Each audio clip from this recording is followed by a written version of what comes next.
өтесің замандарын, құпиям көп ұқпаған түсінбеген, әкем менің жек көрген адамдарын, жалыны жоқ сорлы деп сүркеген, алдан үміттім жолын көрем жанымнан, жалын көрем, өсіп кетпе тағдырым мен ешкімге, өсіркеген адамның қолын бөлем.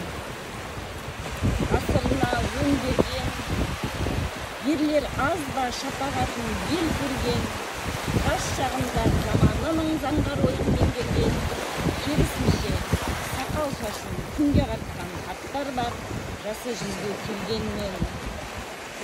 Даңқы шырқау ел рухын айқындайтын деңгейдің, жас кезінде жалыны жоқ жігіттің, жас кезінде дарыны жоқ жігіттің, ертең ерлер жасарына сенбеймін. Иә, жастық тақ бола алмайды ешқашанда жарлығын, аяу керек жастық отын ерте өшіріп алғандардың барлығын.